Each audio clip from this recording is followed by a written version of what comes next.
Hi hello ನಮಸ್ತೆ friends, welcome to Kolar kitchen.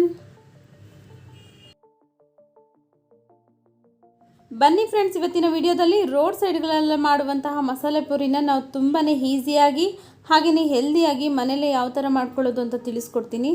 ಸಖತ್ ಟೇಸ್ಟಿಯಾಗಿರುತ್ತೆ. ಬನ್ನಿ ಇವಾಗ ಮಸಾಲ ಪೂರಿ ಮಾಡೋದಕ್ಕೆ ಏನೆಲ್ಲ ಬೇಕು, ಹೇಗೆ ಮಾಡೋದು ಅಂತ ನೋಡೋಣ ಬನ್ನಿ. ನೋಡಿ, ಇಲ್ಲಿ ನಾನು 150 ಗ್ರಾಮ್ ಒಣಗಿರೋ ಬಟಾಣಿನ ನಾನು 8 ರಿಂದ 10 ಗಂಟೆಗಳ ಕಾಲ ನೆನೆಸಿಟ್ಟಿದ್ದೀನಿ.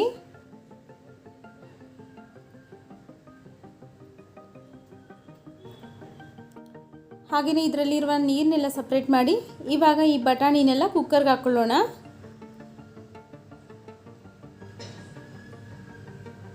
ನೋಡಿ, ಬಟಾಣಿನ ಮಾತ್ರ ಕುಕ್ಕರ್ಗೆ ಹಾಕೋತಾ ಇದ್ದೀನಿ, ನೀರನ್ನೆಲ್ಲ ಸಪ್ರೇಟ್ ಮಾಡಿದ್ದೀನಿ. ಹಾಗೆಯೇ 2 ಸಿಪ್ಪೆ ತೆಗೆದಿರುವಂತಹ ಆಲೂಗಡ್ಡೆನ ನೋಡಿ ಈ ಥರ ಕ್ಯೂಬ್ಸ್ ಆಗಿ ಕಟ್ ಮಾಡಿ ಹಾಕೋತಾ ಇದ್ದೀನಿ. ಬಟಾಣಿ ಮತ್ತು ಆಲೂಗಡ್ಡೆ ಮುಳುಗುವಷ್ಟು ನೀರು ಹಾಕೊಳ್ತಾ ಇದ್ದೀನಿ.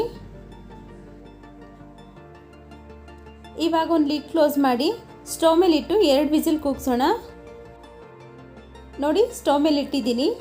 2 ವಿಸಿಲ್ ಬಂದು ಸಂಪೂರ್ಣವಾಗಿ ತಣ್ಣಗಾಗಲಿ. ಅಷ್ಟರಲ್ಲಿ ನಾವು ಒಂದು ಮಸಾಲ ಮಾಡ್ಕೊಳ್ಳೋಣ ಬನ್ನಿ. ನೋಡಿ, ಇಲ್ಲಿ ಒಂದು ಪ್ಯಾನ್ ಬಿಸಿಗಿಟ್ಟು ಅದಕ್ಕೆ ಅರ್ಧ ಸ್ಪೂನ್ ಎಣ್ಣೆ ಹಾಕೋತಾ ಇದ್ದೀನಿ. ಎಣ್ಣೆ ಬಿಸಿ ಆದಮೇಲೆ 2 ಮೀಡಿಯಮ್ ಸೈಜ್ ಈರುಳ್ಳಿನ ಕಟ್ ಮಾಡಿ ಹಾಕೋತಾ ಇದ್ದೀನಿ.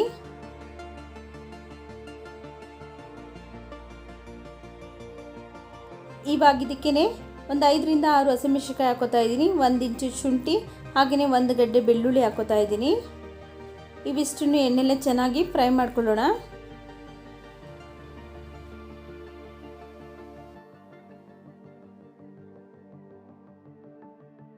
ನೋಡಿ, ಇದೆಲ್ಲ ಚೆನ್ನಾಗಿ ಫ್ರೈ ಆಗಿದೆ. ಇವಾಗ ಇದಕ್ಕೆ ಅರ್ಧ ಸ್ಪೂನ್ ಜೀರಿಗೆ, 2 ಇಂಚು ಚಕ್ಕೆ, 5 ಲವಂಗ ಹಾಕೋತಾ ಇದ್ದೀನಿ. ಹಾಗೆಯೇ 2 ಮೀಡಿಯಮ್ ಸೈಜ್ ಟೊಮೆಟೊನ ಕಟ್ ಮಾಡಿ ಹಾಕೋತಾ ಇದ್ದೀನಿ. ಇವಿಷ್ಟನ್ನು ಎಣ್ಣೆಲೆ ಇವಾಗ ಚೆನ್ನಾಗಿ ಫ್ರೈ ಆಗಬೇಕು. ಟೊಮೆಟೊ ಎಲ್ಲ ಮೆತ್ತಗಾಗಬೇಕು, ಅಲ್ಲಿವರೆಗೂ ಚೆನ್ನಾಗಿ ಫ್ರೈ ಮಾಡ್ಕೊಳ್ಳೋಣ. ನೀವೇನಾದರೂ ನಮ್ಮ ಚಾನಲ್ನ ಫಸ್ಟ್ ಟೈಮ್ ವಿಸಿಟ್ ಮಾಡ್ತಾಯಿದ್ರೆ ಪ್ಲೀಸ್ ಸಬ್ಸ್ಕ್ರೈಬ್ ಮಾಡ್ಕೊಳ್ಳಿ ಫ್ರೆಂಡ್ಸ್. ಪಕ್ಕದಲ್ಲೇ ಬರೋ ಬೆಲ್ ಐಕನಲ್ಲಿ ಆಲ್ ಅನ್ನೋ ಆಪ್ಷನ್ಸ್ನ ಸೆಲೆಕ್ಟ್ ಮಾಡ್ಕೊಳ್ಳಿ. ಆವಾಗ ನಾನು ಹಾಕೋ ಎಲ್ಲ ವಿಡಿಯೋ ನೋಟಿಫಿಕೇಷನ್ ನಿಮಗೆ ಬರುತ್ತೆ. ನೀವೇ ನಮ್ಮ ವಿಡಿಯೋನ ಫಸ್ಟ್ ನೋಡ್ಬೋದು. ನೋಡಿ, ಇದೆಲ್ಲ ಫ್ರೈ ಆಗಿದೆ. ಸ್ಟವ್ ಆಫ್ ಮಾಡಿಕೊಂಡು ತಣ್ಣಗೆ ಬಿಡೋಣ. ನೋಡಿ, ಇಲ್ಲಿ ಆಲೂಗಡ್ಡೆ ಮತ್ತು ಬಟಾಣಿನ 2 ವಿಸಿಲ್ ಕೂಗಿಸಿ ತೆಗೆದಿಟ್ಕೊಂಡಿದ್ದೀನಿ. ಬೆಂದಿದೆಯಾ ಇಲ್ಲ ಅಂತ ನೋಡೋಣ ಬನ್ನಿ. ನೋಡಿ, ಬಟಾಣಿ ಎಲ್ಲ ಚೆನ್ನಾಗಿ ಬೆಂದಿದೆ. ನೋಡಿ, ಈ ಥರ ಬೆಂದರೆ ಸಾಕಾಗುತ್ತೆ. ಇವಾಗ 1 ಸ್ಪೂನ್ ಸಹಾಯದಿಂದ ಚೆನ್ನಾಗಿ ಆಲೂಗಡ್ಡೆ ಮತ್ತು ಬಟಾಣಿನೆಲ್ಲ ಸ್ಮ್ಯಾಶ್ ಮಾಡ್ಕೊಳ್ಳೋಣ. ಇಲ್ಲ ನಿಮ್ಮ ಹತ್ರ ಸ್ಮ್ಯಾಶರ್ ಇದ್ದರೆ ಸ್ಮ್ಯಾಶರಲ್ಲಿ ಸ್ಮ್ಯಾಶ್ ಮಾಡ್ಕೊಳ್ಬೋದು. ನೋಡಿ, ಈ ಥರ ನುಣ್ಣಗೆ ಸ್ಮ್ಯಾಶ್ ಮಾಡ್ಕೋಬೇಕು. ನೋಡಿ, ಇವಾಗ ಚೆನ್ನಾಗಿ ಸ್ಮ್ಯಾಶ್ ಮಾಡ್ಕೊಂಡಾಗಿದೆ. ಇವಾಗ ಸ್ಮ್ಯಾಶ್ ಮಾಡಿರುವಂಥ ಬಟಾಣಿ ಮತ್ತು ಆಲೂಗಡ್ಡೆ ಒಂದು ಅರ್ಧ ಸ್ಪೂನನ್ನು ನಾನು ಪಕ್ಕಕ್ಕೆ ಎತ್ತಿಟ್ಕೊತಾ ಇದ್ದೀನಿ. ಏನಕ್ಕೆ ಅಂತ ನಾನು ಆಮೇಲೆ ಹೇಳ್ತೀನಿ. ಹಾಗೆ ಇದನ್ನು ಸಹ ಪಕ್ಕಕ್ಕೆ ಇಟ್ಕೊಳ್ಳೋಣ. ಒಂದು ಮಿಕ್ಸಿ ಜಾರ್ಗೆ ತಣ್ಣಗಾಗಿರುವಂಥ ಈರುಳ್ಳಿ, ಬೆಳ್ಳುಳ್ಳಿ ಹಾಗೆಯೇ ಮೆಣಸಿನ್ಕಾಯಿ ಫ್ರೈ ಮಾಡ್ಕೊಂಡಿದ್ವಲ್ಲ ಅದನ್ನು ಹಾಕೋತಾ ಇದ್ದೀನಿ.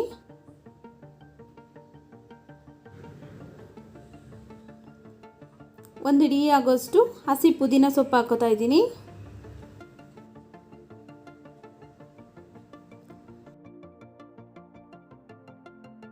ಒಂದು ಇಡೀ ಕೊತ್ತಂಬರಿ ಸೊಪ್ಪು ಹಾಕೋತಾ ಇದ್ದೀನಿ.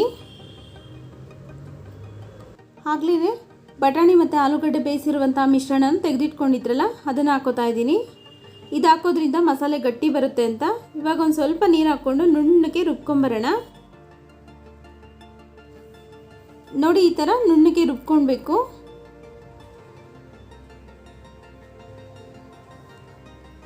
ನೋಡಿ, ಒಂದು ಸ್ವಲ್ಪನೂ ತರಿ ಇಲ್ಲದೆ ಇರೋ ಥರ ರುಬ್ಕೊಂಡಿದ್ದೀನಿ.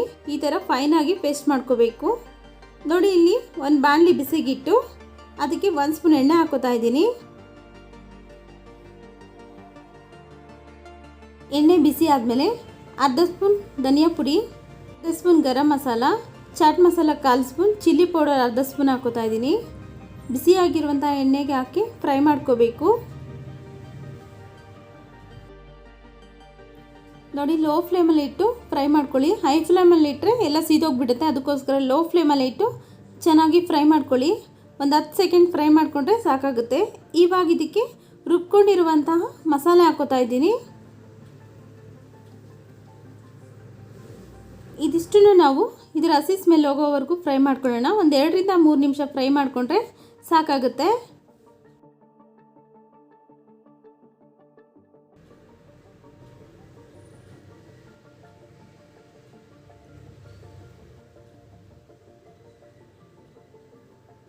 ನೋಡಿ ಇಲ್ಲಿ ಒಂದು 2 ನಿಮಿಷ ಫ್ರೈ ಆಗಿದೆ.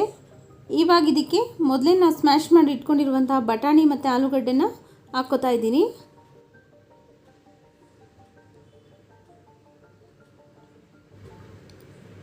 ಒಂದ್ಸರಿ ಚೆನ್ನಾಗಿ ಮಿಕ್ಸ್ ಮಾಡ್ಕೊಳ್ಳೋಣ. ಹಾಗೆಯೇ ಇದಕ್ಕೆ ನಾನು ಇವಾಗ ಅರ್ಧ ಲೀಟ್ರ್ ಆಗೋಷ್ಟು ನೀರು ಹಾಕ್ಕೋತಾ ಇದ್ದೀನಿ. ನಿಮ್ಗೆ ಎಷ್ಟು ಬೇಕೋ ಅಷ್ಟು ನೋಡಿಕೊಂಡು ನೀವು ನೀರು ಹಾಕ್ಕೊಳ್ಳಿ. ನಿಮಗೆ ಮಸಾಲೆ ಯಾವ ಕನ್ಸಿಸ್ಟೆನ್ಸಿಲಿ ಇರಬೇಕು ಆ ಕನ್ಸಿಸ್ಟೆನ್ಸಿಗೆ ನೋಡ್ಕೊಂಡು ಹಾಕ್ಕೊಳ್ಳಿ. ಸ್ವಲ್ಪ ತೆಳುನ ಇಟ್ಕೊಳ್ಳಿ, ಯಾಕಂದರೆ ಬಟಾಣಿ ಆಲೂಗಡ್ಡೆ ಹಾಕಿರೋದ್ರಿಂದ ಅರ್ಧ ಅದು ಗಟ್ಟಿ ಆಗಿಬಿಡುತ್ತೆ. ಅದಕ್ಕೋಸ್ಕರ ಸ್ವಲ್ಪ ತೆಳುವಾಗೇ ಇರಲಿ. ನಿಮಗೆ ಅಕಸ್ಮಾತ್ ಗಟ್ಟಿ ಆಯಿತು ಅಂದರೆ ಸ್ವಲ್ಪ ನೀರು ಹಾಕ್ಕೊಂಡು ಮಿಕ್ಸ್ ಮಾಡ್ಕೋಬೋದು. ನೋಡಿ ಇವಾಗ ರುಚಿಗೆ ತಕ್ಕಷ್ಟು ಉಪ್ಪು ಹಾಕ್ಕೊಳ್ತಾ ಇದ್ದೀನಿ. ನೋಡಿ ಇವಾಗ ಚೆನ್ನಾಗಿ ಮಿಕ್ಸ್ ಮಾಡಿ ಇವಾಗ ಇದನ್ನು 1 ನಿಮಿಷಗಳ ಕಾಲ ಚೆನ್ನಾಗಿ ಕುದಿಸೋಣ.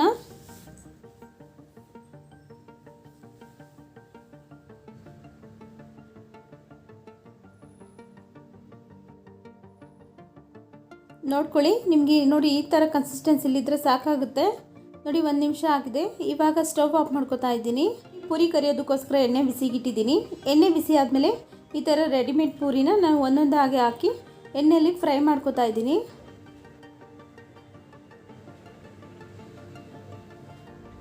ನೋಡಿ ಪೂರಿ ಎಲ್ಲ ಇವಾಗ ಒಂದು ಪ್ಲೇಟ್ಗೆ ತೆಗೆದಿಟ್ಕೋತಾ ಇದ್ದೀನಿ. ನೋಡಿ ಎಣ್ಣೆಯಿಂದ ತೆಗೆದ್ಮೇಲೆ ಪೂರಿ ತಣ್ಣಗಾಗಬೇಕು. ತಣ್ಣಗಾದರೆ ಗರಿ ಗರಿ ಆಗುತ್ತೆ. ಹಾಗೆಯೇ ಬಿಸಿ ಇದ್ದರೆ ಗರಿ ಗರಿ ಆಗಿರೋದಿಲ್ಲ. ನೋಡಿ ಈ ಥರ ಪೂರಿನೆಲ್ಲ ಕೈಯಿಂದನೇ ಪ್ರೆಸ್ ಮಾಡ್ತಾ ಹೊಡ್ಕೋತಾ ಇದ್ದೀನಿ. ಇವಾಗ ಇದಕ್ಕೆ ಮಸಾಲೆ ಮಾಡ್ಕೊಂಡಿರುವಂಥ ಮಸಾಲೆ ಹಾಕ್ಕೋತಾ ಇದ್ದೀನಿ.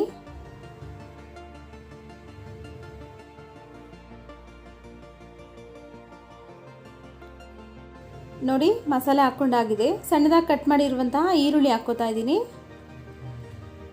ನಿಮಗೆ ಈರುಳ್ಳಿ ಇದೆಲ್ಲ ಆಪ್ಷನಲ್, ನಿಮಗೆ ಎಷ್ಟು ಬೇಕು ಅಷ್ಟು ನೀವು ಹಾಕ್ಕೋಬೋದು. ಹಾಗೆಯೇ ಸಣ್ಣದಾಗಿ ಕಟ್ ಮಾಡಿರುವಂತಹ ಟೊಮೆಟೊ, ಹಾಗೆಯೇ ಸಣ್ಣದಾಗಿ ಕಟ್ ಮಾಡಿರುವಂತಹ ಕೊತ್ತಂಬರಿ ಸೊಪ್ಪು, ತುರಿದಿರುವಂತಹ ಕ್ಯಾರೆಟ್ ತುರಿ, ನೋಡಿ ಪ್ಲೈನ್ ಸೇವ್ ಹಾಕ್ಕೋತಾ ಇದ್ದೀನಿ.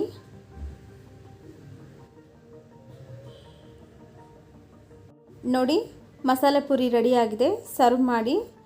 ನೋಡಿದ್ರಲ್ಲ ಫ್ರೆಂಡ್ಸ್, ಎಷ್ಟೊಂದು ಈಸಿಯಾಗಿ ಮನೆಯಲ್ಲೇ ಮಾಡುವಂತಹ ಮಸಾಲೆ ಪುರಿನ. ಈ ವಿಡಿಯೋ ಇಷ್ಟ ಆಗಿದ್ದರೆ ಪ್ಲೀಸ್ ಲೈಕ್ ಮಾಡಿ, ನಿಮ್ಮ ಫ್ಯಾಮಿಲಿ ಫ್ರೆಂಡ್ಸ್ಗೆಲ್ಲ ಶೇರ್ ಮಾಡಿ. ಹಾಗೆ ನಮ್ಮ ಚಾನಲ್ ಇನ್ನೂ ಸಬ್ಸ್ಕ್ರೈಬ್ ಮಾಡ್ಕೊಂಡಿಲ್ಲ ಅಂದರೆ ಪ್ಲೀಸ್ ಸಬ್ಸ್ಕ್ರೈಬ್ ಮಾಡ್ಕೊಳ್ಳಿ ಫ್ರೆಂಡ್ಸ್.